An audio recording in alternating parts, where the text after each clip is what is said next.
Says it's live. Hey, That's hey, cool. Good morning. Hello, from everybody. Canada. May not be morning where you are. That's right. Well, that's, what is it? 10 o'clock here. So Yes, yeah. So 3 in the o'clock. afternoon in the UK and And later in the rest of Europe. 7 in the morning in California. So yes. have a cup of coffee for anyone. Sorry who's about over the there. early morning start to use you folks on the West Coast. But we're very blessed that we have followers from many time zones. If this time is not convenient for you, I hope you enjoy the replay and find answers to your questions there.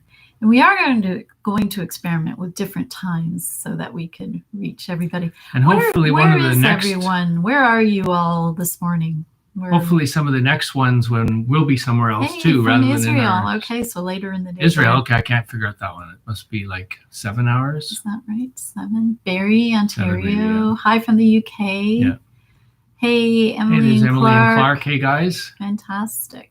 We're going to be doing a collaboration with them. They have a great video channel. Kazakhstan. Well, that's pretty cool. Yeah. I don't remember a Kazakhstan video. No, welcome. That's great. Peter Koopman. Oh, lovely. Okay. Yeah. I think I said Koopman correctly. We always have problems with that pronunciation. Central Florida, Toronto. Hey, there's Doug. Hi, Doug. Slovenia. Hey, hi. Chicago, Netherlands. Dallas. Wilmington, Virginia. Cool. Yeah.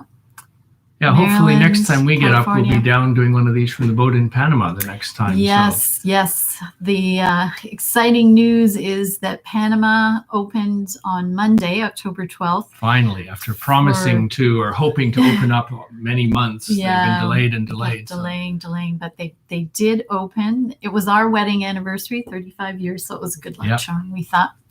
And so we are now just looking at flights to go back by the end of the month. We wanted to just watch and see how things were going for a couple of weeks. Yeah. Plus, we have projects to finish up here before we head out. And everyone's doing well. The family's doing well. You may recall we helped Paul's parents move in to a new fancy condo, and they're enjoying life there. And my mom is in the same building.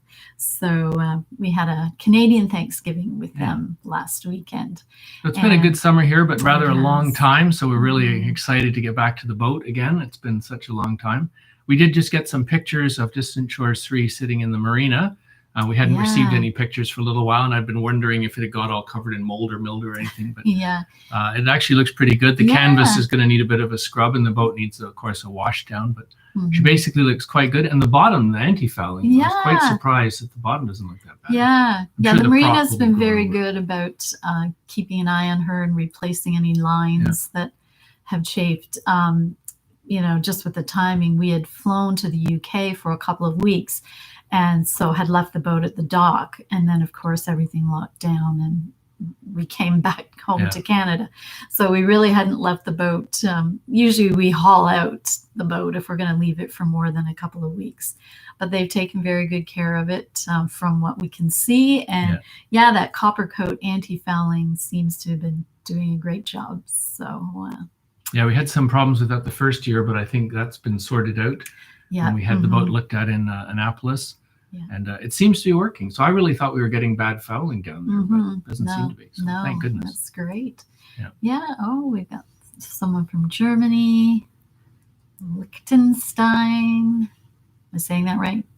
Liechtenstein, Wow. And congratulations. Thank you very much for the anniversary. Congrats. HV says for Panama, you need a negative COVID test within 48 hours prior to arrival, or you can get a test upon arrival for $50. I had seen that. I was a little vague on how that would work. Like, would you be able to show up and the airline would let you on the plane without the test? And then you just get the test on arrival for $50? Because the tests around here in Ontario aren't being done that well. So you might get it and you might not have your results. Within the 2 days. It's a very long waiting period. So you might need to do that. But I just want to make sure we get to the airport and don't get turned down by the airline saying they want to see the test in advance. So. Great. Wow. Nigeria, Mexico. Hola. Nashville, Tennessee. Wow, we've got a real exactly. Great. Yeah, so basically today it's our monthly Q&A where we love to address anyone's questions on the cruising lifestyle. But today we thought we'd start by making it a bit of an information session. A lot of you have questions about us selling Distant Shores 3, why we're doing it, what's involved, where you can get more information on the sale of the boat and the price and so on. And also questions about Distant Shores 4. Yes. Our brand new project, which we're very excited about. We are. I've been doing a bunch of work on that and doing basic layout plans and sketching out the deck layout and everything, as well as sort of a changed new keel version, slightly different than the southerly keel. Mm-hmm. The new boat won't be a southerly. It'll be in aluminum or aluminium, if you prefer to say it that way in the UK. But some of the best places to have them built are in Holland and in France. So we've been actually looking about going over to the Netherlands and seeing some of the boatyards that are building in aluminum over there. And that is going to be a bit of a problem with this flying and getting the tests and quarantining or whatever. Yeah. So we'll update you later on that. We just learned that if we fly from Canada to Holland, we don't have to quarantine. Where if we fly from Panama, which was what we were thinking, we'd get back to Panama, sort the boat out, get it all set up, and then take some time to go over to talk to the yards and see some of the boats they've built. But then we have to, quarantine from Panama. That's the opposite. So if you're going from Panama to Holland, you quarantine 10 days. If you go from Canada to Holland, you don't quarantine. But that's as of today and everything. As of this morning, by this afternoon, things could change. Right. So we got into this strange conversation about flying to Panama via Amsterdam. And strangely, that's how we left Panama, because we flew to Amsterdam, then the UK, and then back to Canada. Yeah. So we may be repeating that. Anyway, crazy times. And as you all know. Yeah, exactly. But just looking at, we've got a whole series of questions about, Distant Shores 3 is a beautiful boat, and you had a lot of input into building the boat. And so why have you decided to sell her? Well, I think we addressed that a little bit in our last Q&A, in that, yes, we had a lot of input into the new Southerly 480, and we thoroughly enjoyed that. If you don't know our history, Paul and I built our first boat and were directors of the Ontario Boat Builders Cooperative. So our start in sailing and boat ownership was with a boat that we had built ourselves. It was a former production boat, but we had a lot of ability to change things in the boat because we were building it ourselves. So it was a bit of a shift for us to work with a manufacturer, because of course, they have an agenda too and different criteria than what we do for a general audience. Yeah. And so although we had a lot of input into the 480, there were still a few things that we didn't get because of, what they needed. And that was part of the compromise of the partnership. And one thing we really wanted was a pilot house and the by that ability. You mean a nav station where you could sit and steer, look forward and steer while you're down below decks. And then be able to get outside and trim the sails and come back in and sit down there. So. And the way the design evolved, it's just not quite there. I think since then they've made some adjustments, but it is something we want because we really value a go anywhere cruising boat. And the Southerlies, as you know, we've owned 3 of them, are pretty much that boat with the variable draft keel. We can cross oceans. We can wiggle our way through little waterways and creeks and going exploring. And when Discovery acquired the brand, the level went up. They are beautiful boats. The joinery is the joinery gorgeous is stunning. It's really and very luxurious. But we don't need that. For the next boat, we don't need that. For the next one, we want a rugged expedition boat that we can, sail around icebergs. We're going to sail around icebergs. I'm glad to hear this. sandy, You said shallow it. places. Yes, no. Yeah. But we want to go anywhere, and we want it to be really tough and strong. And I loved that. The southerly has a cast iron grounding plate. So if we dried the boat out or bottomed when we're exploring, as we do, I felt it was a beautiful mix of a metal hull, or at least the grounding plate, and the beauty of a fiberglass molding. And we've certainly had that with all our southerlies. But now, just with the changes in the world, and then the need, I think, for isolation and remoteness, probably in the future for at least another year or two, it just got us thinking about, how could we make this boat totally self-sufficient and so strong, and just have those features that we are looking for. Yeah. And we do love building boats. And I think the fun of that, we're going to do a lot more documenting of that process, as we're going to be a lot more involved than we were with the 480. We'll make a lot more trips over when the boat is being designed, even as well as the construction starts. So we promise we'll bring that in videos to everybody. Yes. And show that process. The other sort of interesting thing about building in aluminium is that the boat hull even can be changed. Yes. Because when you build a fiberglass boat, you have to make the decision, the boat is pretty much finished. Yeah, when you make the mold. When you make the mold, you've made a mold, you've invested so much in making the mold, and then every hull is built from the mold. Yes. And so it'll be exactly the same as the last one. Whereas with aluminium, you can build a hull or modify a hull just by changing the drawings, and then the computer does the shapes and cut out new hull, and then it gets welded together even on the same interior. Right. So it's actually quite possible to change. It's one of the big advantages of aluminum. Yeah, and it is our plan that as we're building this new boat, if there are others that are interested in the same boat or similar version of this boat, that we'll be able to work with them and share our knowledge and expertise. That would be the ideal, to build a few in a changes series easily. to build a series of distant shores Yeah. yachts. I mean, of the same size. I don't quite imagine a whole pile of different sizes, but certainly a distant shores 50-footer or something like that, to be able to make a few of those and sort of help with the process of building them for other people who are interested in the same kind of criteria. A super shallow, super tough, super go anywhere kind of boat. So that's the plan. So stay tuned for that. So what other questions we had? Do we have some questions on the integral system again? Yes. Well, I'm just going to see if there's anybody has any questions about either of the boats. Why an exploration yacht? Well, every yacht is an exploration yacht. We're sort of calling it an expedition yacht, meaning getting to more remote, challenging I mean, for us, we always look at it that way. A boat that can't cross an ocean doesn't work for us. And we want to be able to have really tough and rugged boats for sailing in rough weather, but also the idea of being able to go in the cold weather too. So we really enjoyed Scotland, and I wish we had some more time in Scotland. Yes. And I think we both had a whole lot of fun in Scotland. Yeah, I'd love to spend more time in Norway too. Norway, we had about 3 weeks, didn't we? Yeah.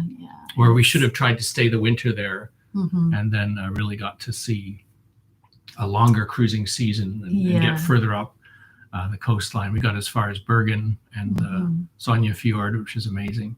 And we'd like to go back there again. And that kind of yacht where you can come down below and steer from inside and see what you're doing with a good solid heater and a heat system. Yes. It's quite magical. Yeah. And someone's asking, is our next boat going to be 50 feet in length? We're still working on the design, but we would like to keep it 50 feet and under.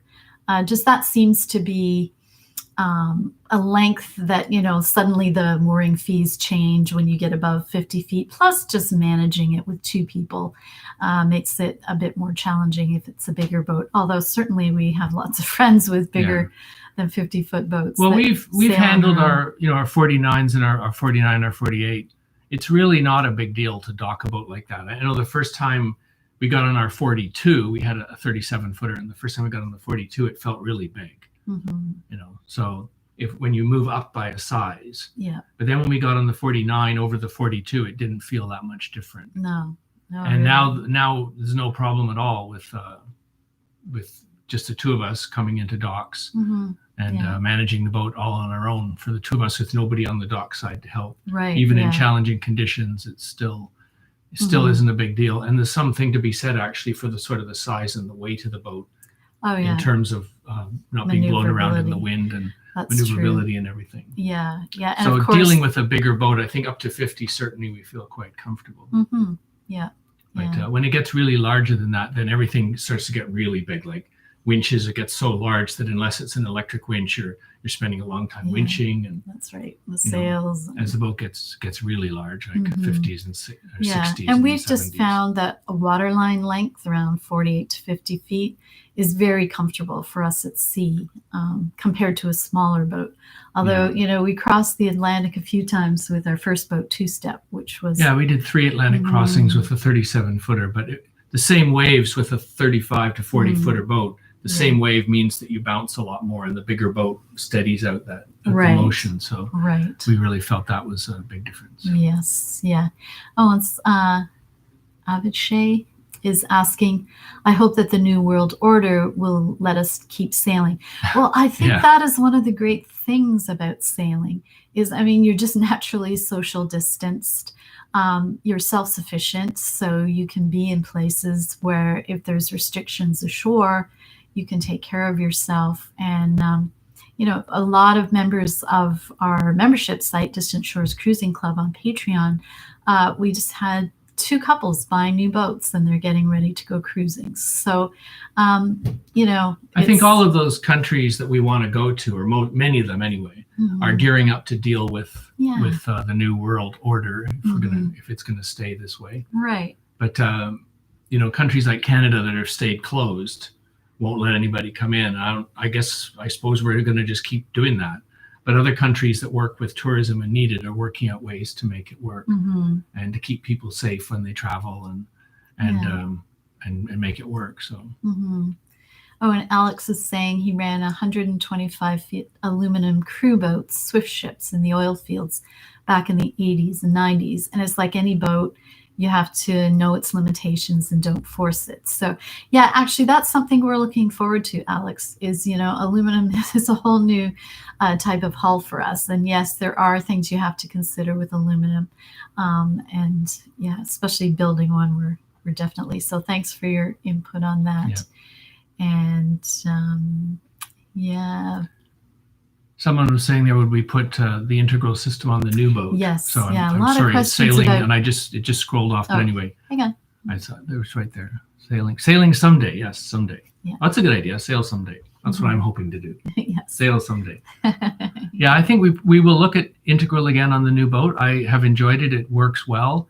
It's a great way because we didn't want a generator on this boat. Yeah, maybe you should explain what it is. An integral system is essentially a huge, powerful alternator that goes on your engine, and charging a big battery bank at 48 volts allows you to not have a generator, but get as many kilowatts out of the engine as you would out of a generator. Yeah. That's super simplifying it. It does a lot of clever things to do that. It worked really well on our boat, and I think it's well suited for that. I think you'd need a big battery bank if you wanted to be able to run an air conditioning unit off of it. Right. But with the new lithium batteries. Yeah, I think you might be able to do that. Yeah. And we don't have lithium batteries on the current boat, although I think it would be a good change when we sell the boat. Yeah. I think probably going to lithium would be something in its future. But I think the integral system works well, and I think we'll certainly look at it for the new boat. Yes. We're looking at all kinds of different systems. I've been watching how other people are doing electric propulsion. Yeah, that's a big part of what we want to do is design this to be, as much electric as possible, or at least a hybrid at this stage. Yeah. We don't feel things are there quite yet to go totally electric with this size of boat and the type of remote cruising that. Well, I want to really go through models of that to see it. That's my feeling, but as things change over the next little while, we'll do some models and see what equipment and talk to people who have that. I've been emailing a fellow who has a similar all-electric boat still with a generator. The generator powers engines when it runs out of battery power. Otherwise, it regenerates power as it's sailing. So look at that kind of thing too. Those are all exciting opportunities for the new boat too. So. Yes, yeah. So definitely integral there. Yeah. Ovnis are very popular. Garcias. Yes, there's a lot of great aluminum boats out there, and we know them all and have looked into them. And KM, saying KM. We yes. have been talked to KM a bit, and they built some beautiful boats. Yes. Garcia, they're amazing. They're magic with aluminum, like the KM yard. You know, they can just take aluminum and make it look so perfect that you can't see where the welds even were. Yeah. Make it so round. Or the Ovnis are nice, solid, rugged boats, but they're simpler hull shape. Right. Yeah. But hard, we see a lot of them out there.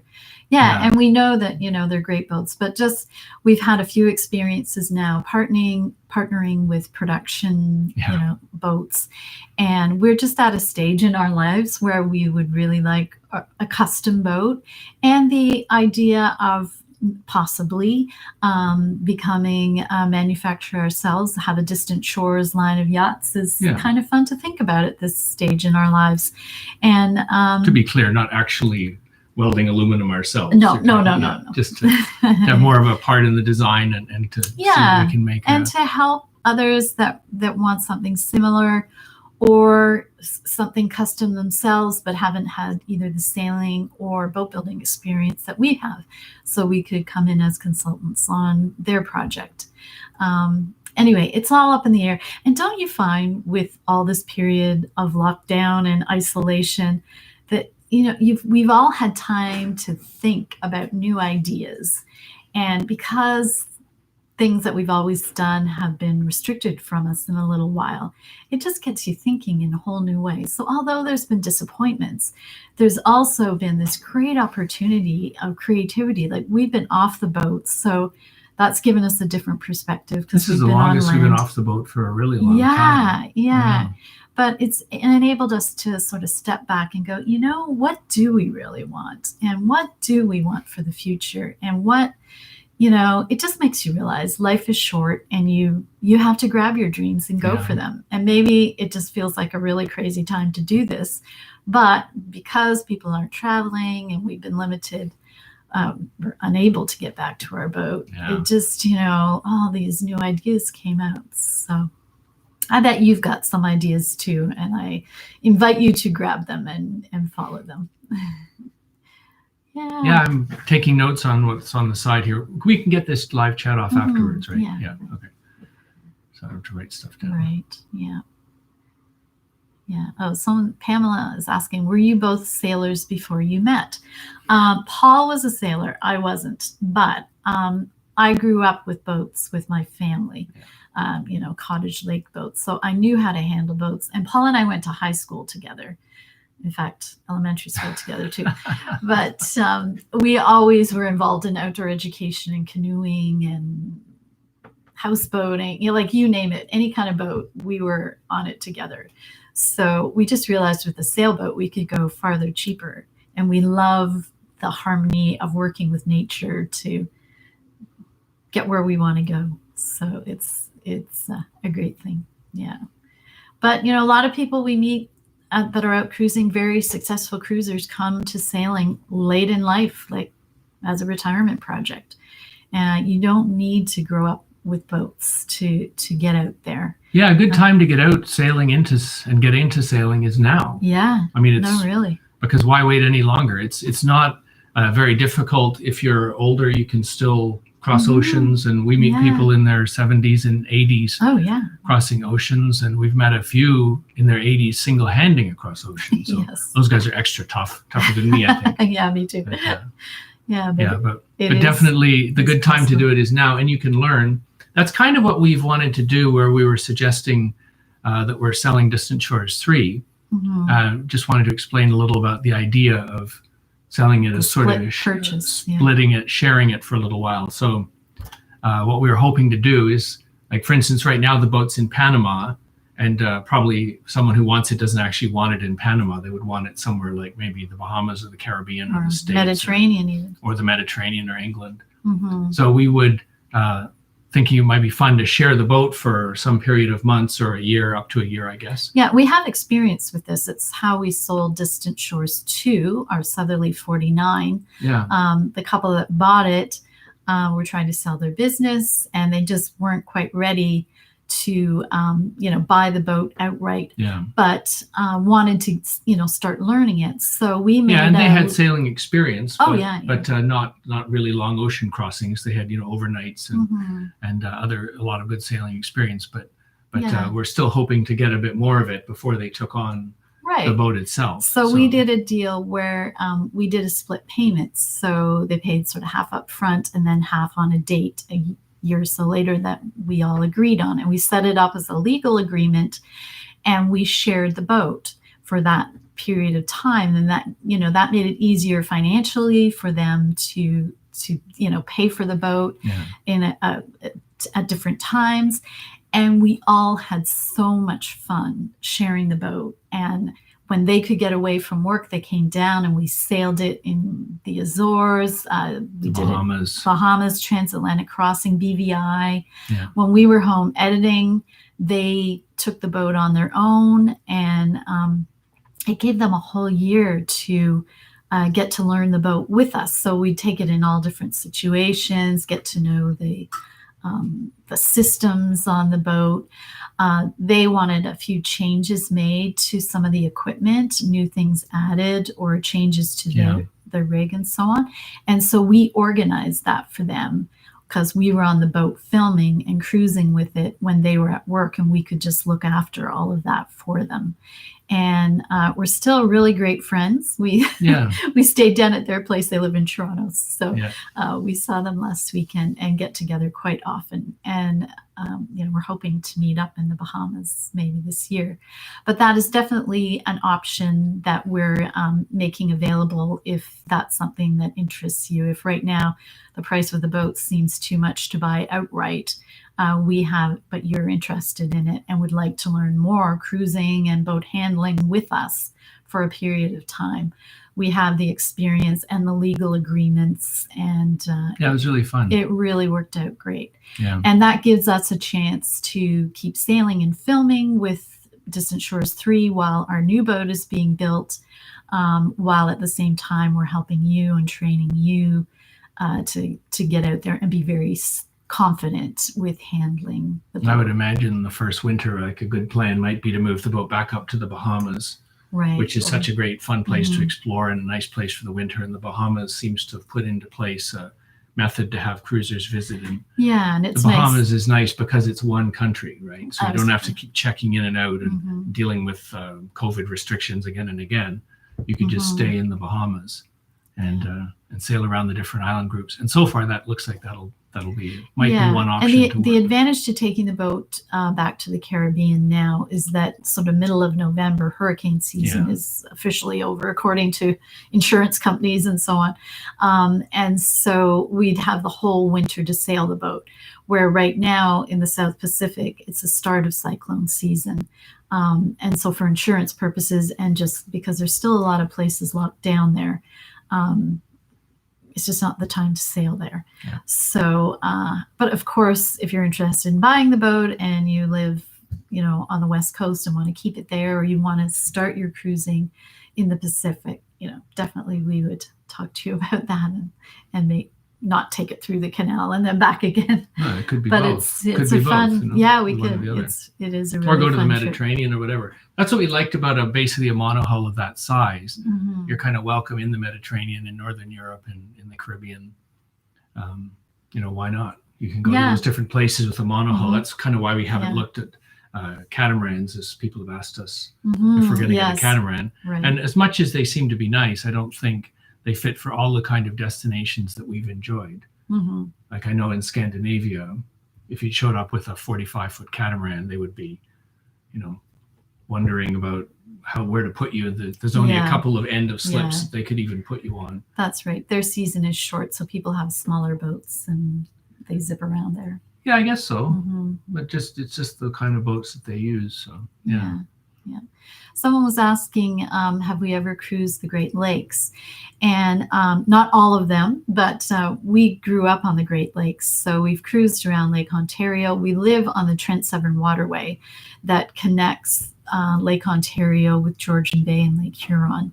And we've done the canals. And so. I see John is asking, did we build two-step ourselves by hand, or we hired people to build it? We didn't hire anybody to build it. We built it ourselves, but we didn't start from just a big pile of fiberglass. We bought an empty bare hull shell. So there was a company that was manufacturing the hull shells. Yeah. They put a bulkhead in it so that it wouldn't flop all over the place when they shipped it.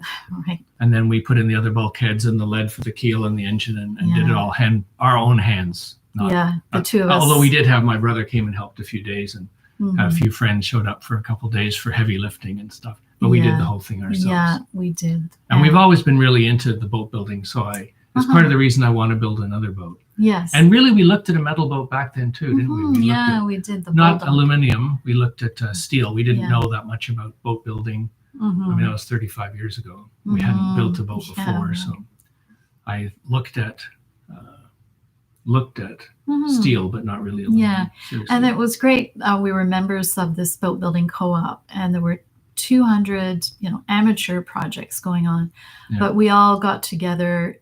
Paul and I became directors eventually, and coordinated massive sales of equipment. We had monthly meetings on education, and so we have a pretty good grounding in boat building, and even operations of yards, but from a slightly different perspective. But we love that, and I think that's why we have been through a few boats, because we just enjoy designing and improving the boats that we're on so much. And this is just like the ultimate project.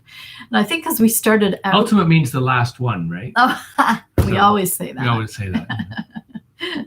Stay tuned, we'll see what happens. Semi-ultimate, penultimate.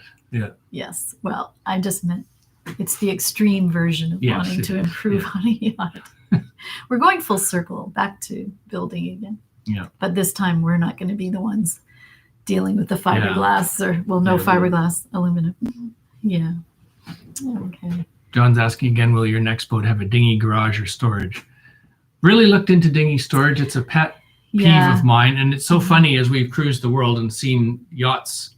We've seen yachts sailing around the world that are anywhere from about 12 feet. A little tiny cabin for a 12-footer that's across the ocean, up to 500. And it's funny, you seem to need to get over about 200 feet long before people really know how to deal with the dinghy properly. So we've seen 110 footers towing a 25-foot dinghy down offshore around Cape Hatteras and arriving with a smashed dinghy. It's funny. It's like, but one of the really appealing ideas is to put it in a garage. The problem is it takes so much space out of the interior of the boat.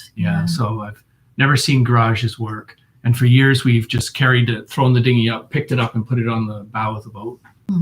And this time we're looking at a davit for the first time. I think building a real custom arch, which again, Discovery didn't have time to do that for our project, this one. And that was a bit of a disappointment. So we built the arch with the solar panels, and then didn't manage to do an arch I think the hull wouldn't, for us, have supported the weight of the dinghy on the stern. So we're going to try it with them. I mean, so many people use davits, and we've looked at that, but we spent a lot of time in the Mediterranean where you med-moor and you go stern to the dock. And, just the fuss of having the dinghy at the stern always put us off a bit. And Paul and I can get that dinghy up and down off the deck so quickly. It takes about 3 minutes or something. We've got so 3 minutes. easy. We can take the dinghy down, put it in the water, put the engine on, and motor away. And then we have a nice clear stern. But we really want the pilot house feature. So of course, having a dinghy on the deck is going to obstruct the view. So we really are going to do something different with that. And I know people that have davits love them, and it's just what you're used to. So I think we'll just have to come up with a solution that makes med-mooring easy. And because we love the med. Yeah, it's about letting the boat go just anywhere, isn't it? So that you at least have a solution, even if it's not super elegant. Yeah. Like some of the oysters all have the davits on the back. And then they just have a system where they can take it down and store it front if they're backing into a med-mooring slip. Right. You just wouldn't want to be forever in the med, constantly leaving your dinghy in the water. But that kind of thing. Yeah. So. Yeah, Emily and Clark are saying they spent most of COVID time in the Bahamas. It was tricky since each island interpreted rules differently. Things can also change rapidly there. Yeah, that's for sure. Regattas are canceled, etc. Yes, and Emily is net controller for the cruisers VHF net in Georgetown. And really, Emily, you helped get everyone through that really difficult time, keeping events going on the radio when people were restricted to their boats. I think they're really going to try to do a better job this winter. There seems to be more of a, in the news that I'm reading about the Bahamas, there seems to be more of a interest in really making it work. Yeah, and we've been in touch with the tourist board there, because if we go back, of course, we're going to be documenting what happens, as you guys did too, Emily and Clark. But it's, I think everyone is settling into the fact that this is going to be with us for a while, and that things have to be sustainable. And I think things are balancing out a little bit, or so we hope. And it feels that way in many countries. So we'll keep you all posted. Yeah. Just some of these questions here. A couple people are asking about what length or whatever. Right. Yeah. We're still thinking in the sort of 48, 50 feet. As though sometimes when you make a big list of features you really want to have, like for instance, you write dinghy garage, suddenly the boat gets 7 feet longer or 8 feet longer. So I think that's why we cross off dinghy garage again. So we're thinking sort of 48, 50 would be for us still ideal, and we think we could put everything in that. Yeah, well, we have some questions here that people sent in ahead of time, and we would like to address them. One is from Wayne Simon. Hi, I'm from Ontario and was wondering if you know what is the best place to register a boat when I buy. Any help on this subject would be much appreciated. Have a great day and fair winds. We have, on various occasions, registered our boat in Canada, but for the last couple of boats we had it registered offshore, Flags of Convenience, and we did that through oceanskies.com. They're based in the Channel Islands, but they can do yacht registry from anywhere. We also had another company in Canada, Paul, I can just look this up. It was in Quebec, but they did all of Canada. See if I can quickly find it. If not, don't worry about it. Send me an email and I'll send it to you. I guess with this question in advance, we could have worked that out beforehand. Well, it just came in at the end there. So, okay. Yeah. Anyway, okay. I'll get that to you, Wayne. Thank you. And Marine Man, they own a 1982 42-foot Baltic with plans to cross the Atlantic via the North Route, eventually making their way to the Mediterranean. That'll be exciting. And they presently have a very large spinnaker that requires rigging a very large spinnaker pole. Since it's just the two of us, we're looking at a sail system that is mainly manageable from the cockpit. Wondering if you had any thoughts on a light wind, downwindish sail. Our Baltic tends to roll significantly when going downwind. Would not likely sail directly to windward. So one of the things we've seen quite a lot is a drifter that people use. It's a little more manageable. Basically it's more easy if a sail rolls up. So a sail that you can roll up on like one of those rigid furling forestay, and then you can haul it out of a bag and just lift it all up already furled with one of the small rollers. You still have to get out of the cockpit. I think there's almost no way to not get out of the cockpit. And frankly, if it's a lightish air type of situation, it isn't such a big deal getting out of the cockpit anyway. Be careful and wear a harness. And so for our system, we use 2 poles and 2 jibs, and we've been doing that with this boat. I was excited about this system, and we would put that on the new boat as well. Yeah, I think the 2 twin poles basically gives you something nearly as big as a spinnaker, but you can go directly downwind with it. The boat still rolls, so we sometimes sheet the main in and leave a small main up to reduce the rolling. But you really probably have to plan to get out of the cockpit, I would say. Yeah, I would think so. Because so and you'll get good at that, especially if it's a light wind sail. You're not talking about a super rough day. Yes, like it's more important if you want to be able to reef the sails when it's getting really, really rough, that you don't have to leave the cockpit. Right. So then we're talking about heavy wind sails versus talking about light air sails. Yeah. So if you're going to be sailing in lighter air, it's not so bad. So getting out of the cockpit isn't such a big deal. Right. Yeah. Yeah. And often, whenever you're planning a cruise for the first time or a long distance cruise, we focus so much on heavy weather, and you need to, of course, to be safe. But really, you have more light wind days than you have those heavy weather situations. And so with the new boat, we really want to be set up better than we have been for light winds. Yeah.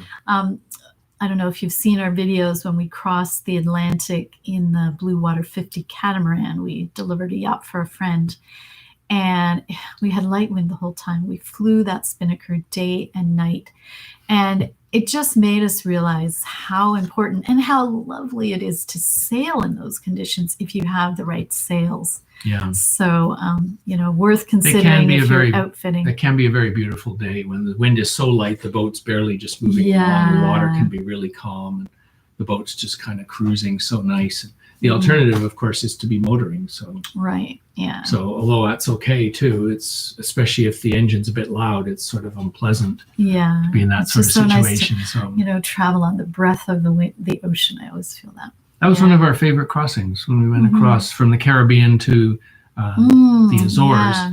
We were going a bit north of the Azores High, but not as far north as some people go. And it was a very light crossing, and it was really just so nice for so many. And that the 49 was a very good boat in light air. And we got some we could get in about 6 knots of breeze. We could be doing about 4 knots, just coasting, and the water was almost smooth. Right. And you could just lie out on deck and look at the stars or look at the day. It was amazing. And we saw so many whales because it was flat. Yeah. And so any little blow, you would see it. Yeah. Where if there's lots of waves and spray, they can be there, but you just don't see them the same way.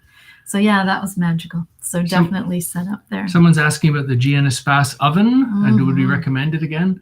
Love it. That is absolutely beautiful piece of equipment. Yeah. And you would say its heat distribution is really good, isn't it? Yeah. That was one of the benefits of it when we did our research, is that basically the Gien Espace oven Ocean Chef, I think it's called, was designed by a chef who happens to be a sailor. Yeah. So it's very well insulated, and we find the fuel it lasts longer than on the other stoves we have because it's so insulated, and it keeps the heat so evenly that you really can cook things thoroughly. Yeah, I was impressed also with its broiler. Yeah. The broiler is like the whole top of the oven becomes a broiler, and it's so even, it's incredible. Yeah, not just one bar with the flames coming up for a grill. You could toast 4 pieces of toast, cover the rack, and toast it. Yeah. Anyway, it's very good. Yes. Onward. Yeah. Are there any more questions in there? Sorry. Can I just say a few other things about Gien Espace? Is not only do they design the oven, they have these special racks and pans that hold the racks. I don't know how to describe it, but if you look at their website, so when you're on a rough sea, you can open it, and a tray is not just sitting on a rack and will slide out. They actually fit right in. And then they also design galley equipment, sinks and taps. But those pans fit right into their sinks, and then they have strainers that fit in. And anyway, it's a whole galley system. So check it out. It's really great. And for sure, they're going to be in the new boat, the whole deal. So yes, highly recommend those. Yeah. So then the last question we got ahead of time was about storms at sea. What is the worst storm we've had? And, how do you manage it, and how do you get weather? And I guess I still think that first storm we had on that storm we had on our first transatlantic crossing was the scariest for us. It was, I think it went on for a little while, which allowed the seas to grow. Really build. Whereas we've had the similar winds, but for a shorter time period. So although that was up to 50s and mid 50 gusts. The waves were like 2-story houses. Well, that was the difference. Because it blew for a long period of time, then the waves got to be really enormous. The Coast Guard were saying 25 feet high. So we haven't seen that again. I think we've seen sort of 15, 18 feet. Yeah, and because we were pretty new to cruising at that time, it was our first storm at sea, our first ocean crossing. So it was quite terrifying for us. But, we hove to, we let the storm pass, we took care of each other, the boat took care of us. And I think now, because we got through that, anything else we faced, we haven't been quite so anxious about. But it hasn't lasted. But that happens so all long. the time, doesn't it? I mean, whatever you've dealt with now becomes a normal that you can always say, well, this is what we did at this point last time, or it isn't quite as bad as that time we had, like that. And that was the early 90s. So there wasn't the weather information and communications at sea that we have now. That's a huge change. Someone was asking there, Jeff was asking if we're planning on installing the Starlink SpaceX system when they get the internet up and running for that. We definitely would go for that. I think any of the new systems we have right now, an Iridium Go, which is a very cute little tiny box that gives you quite a slow internet connection, but it's still, you're on the internet, you can get weather information at sea more than emails. It's I think cruising sailors want that up-to-date weather information, and it really lets you plan so much more comfortable. Like we have had fewer encounters with bad weather in recent years. Now a lot of that is just experience. We don't get so keen on leaving when the weather is maybe not the best. We're quite content to wait for another week in Bermuda if we're gonna have better weather. Really. That's what we did the last time. It's like, maybe if we left early we could get away from a storm. It's like, not a dumb idea. It was a question mark whether it would work. So why did we do it? But the weather information, then you'd walk to the harbor master's office and look on the wall, and they'd have a synoptic fax for the whole Atlantic. Right. And now you've got this incredible detail, and you can get an update 4 days out at sea and 10 days out at sea and everything. So definitely it's been one of the biggest changes. I think even bigger than GPS for navigation. Because you're by and large, you're going to get to the place you want to get to with the tech we've had for 100 years. But now it's you're way more accurate, and you can do more stuff with GPS. But I think the satellite updated weather has made a bigger change for cruising sailors than anything. Right. Yes. Yeah. Oh, and Emily, yes, happy to talk about our galley system. And Christine Oliver Machon from the new boat. Good morning. Oh, right. Congratulations. Greg and Christina are in our membership site, Distant Shores Cruising Club, and they just bought a new Catalina Morgan 440. Right? She looks beautiful, guys. She Congratulations. looks great. That's super. You're going to have a blast. And you're on board today. That's good. Oh, you got good internet from wherever you're from. Yes. Yeah. Oh, and how can we get DVD videos? Oh, funny you should mention that. We're busy working on the new DVDs. So we've done a season 11 and 12. So there's stacks of the new DVDs that we're just producing here. Normally we've had them produced by 1,000, but this year we're doing burn them ourselves because it seems to be workable. So they're just about finished, and we're putting them up on the website right away. So yes, in fact, the downloads are up on Vimeo. Yes, they are. So we haven't announced that, but we're just sort of finishing up the. And these are the full half-hour TV shows that are on mostly in AWE TV in the USA and many other countries on different networks. But it's some of the segments that you see on our YouTube videos are included, but there's a bigger focus on travel and things to do ashore, as well as all the onboard stuff for the TV shows. So they're a lot of fun. We have up to season 12 available now, and 11 and 12 are the new ones. And if you order the DVDs, you also get the downloads. So you can download for yourself and then give someone a Christmas present, or donate to your local library, the DVDs. Yeah. But yeah, so coming up for Christmas. And also things are progressing on Distant Shores merch. So we're going to be getting, Jane out in California, our graphic designer, has, we've been working together with her. And so we're looking at hats and t-shirts and all kinds of things. So if there's any particular thing that you're interested in for merch, let us know and we'll check that out. You mean like if people would rather have t-shirts or jackets or coffee mugs, things like that. What kind of merch are you interested in? So so that's great. Eric Epstein, hi from Annapolis. Oh, and Greg's saying Annapolis, Port Annapolis there. Yeah, very nice. Nice to think of that. Yes. Yeah. Oh, and Sandra Rennick is saying, we're sitting on our boat listening to this, and our bilge alarm goes off, and my husband says, "Thanks, Paul," every time we hear. Yeah, because when we wrote our book and had put up on the internet, I think on the blogs too, about how to do a bilge alarm so that would always know when the bilge pump was running, that you weren't surprised. So thank you. I'm glad you're enjoying it. I'm sorry your bilge is full of water, but I'm glad you know about it. But it's good that you know about it. Yes. Yeah. Okay, yes, Sandra's a good Great Lakes sailor, I believe. Yeah. Greg, Burgee, yes. Haven't forgotten that. Distant Shores Cruising Club Burgee, yes, for all our members. Oh, and Doug Kimberly says, I agree, I say thanks, Paul, each time as well. And Henry Wilkinson saying, Iridium Go is a brilliant solution for getting up-to-date weather information. Yes, we've really enjoyed having our Iridium Go. Yeah, Iridium has been really good. But you're now watching. Well, sure. The new technology will always be better, and Starlink seems like it's going to be incredible. With not too big of a dish, I guess. There's been incredible solutions, but they had huge dishes. So the Starlink one, it's like a pizza box type of thing that they're getting. So yeah. So yeah, someone here.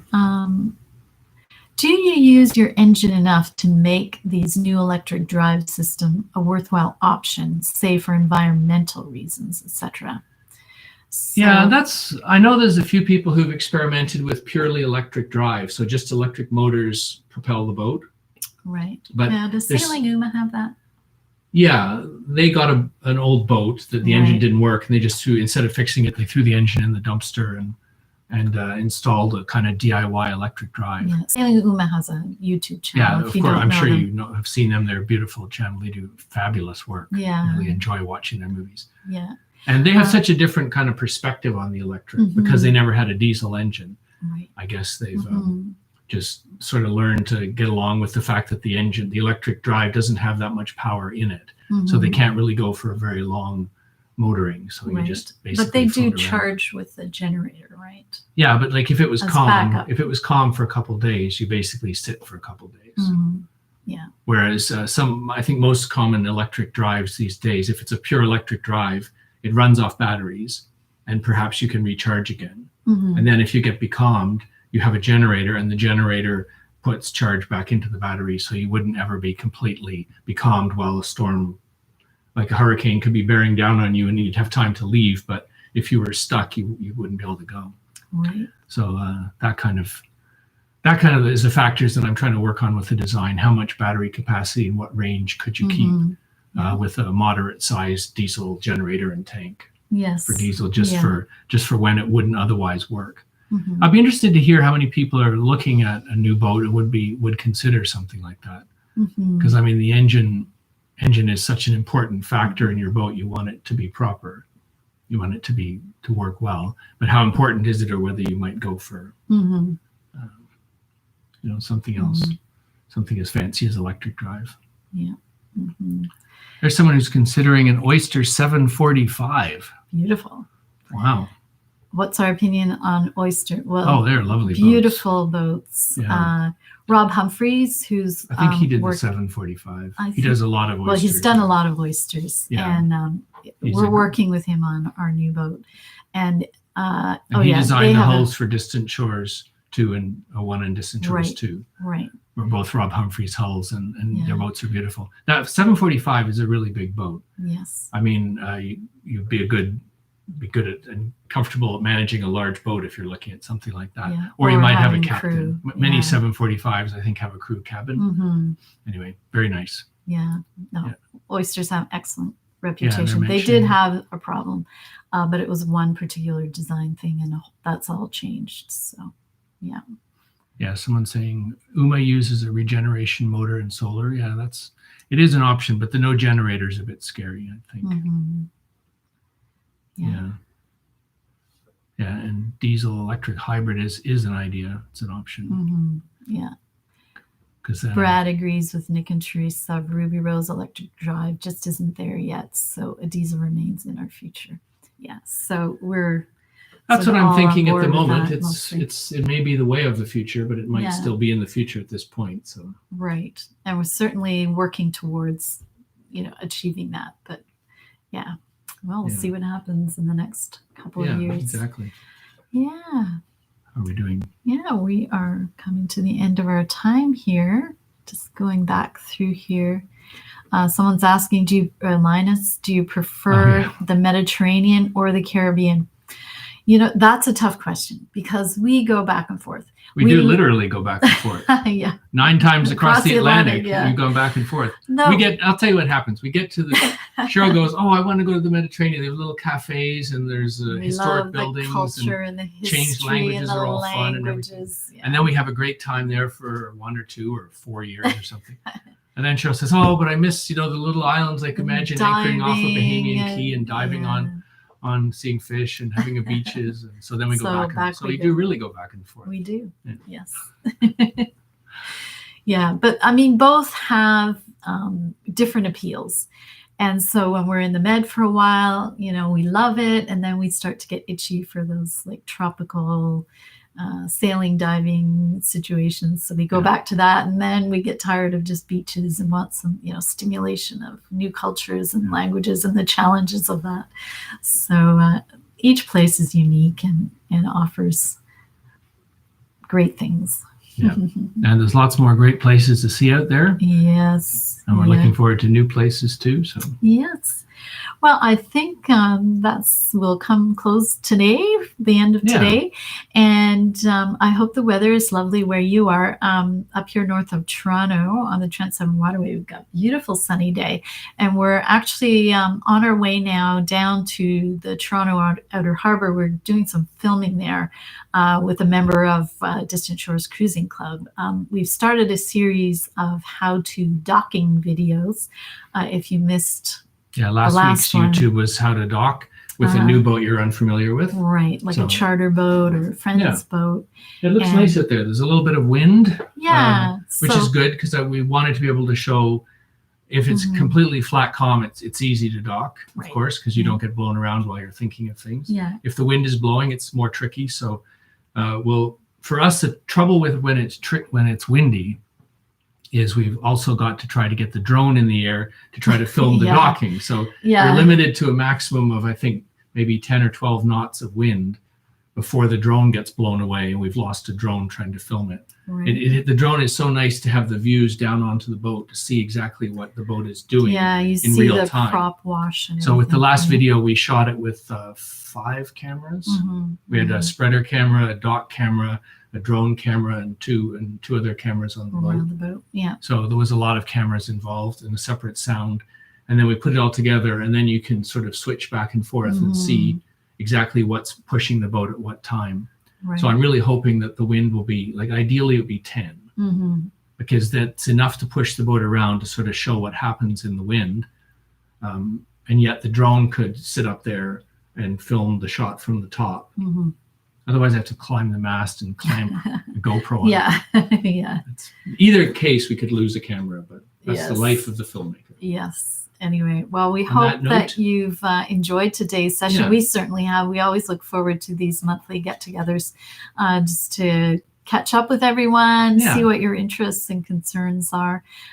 So we'll be announcing on our Facebook page and our newsletter the next one, but it's usually around the middle of the month. And who knows where we'll be broadcasting from the middle of the month. It better be from Panama. It could be Holland. Well, I suppose so. Better not be our studio once again. No. So, anyway. Take Fair care, winds, everyone. Have a everybody. great weekend. Thanks for coming out today. And if you're watching the replay, thanks for following up later. Yeah. Take care. Ciao. Bye.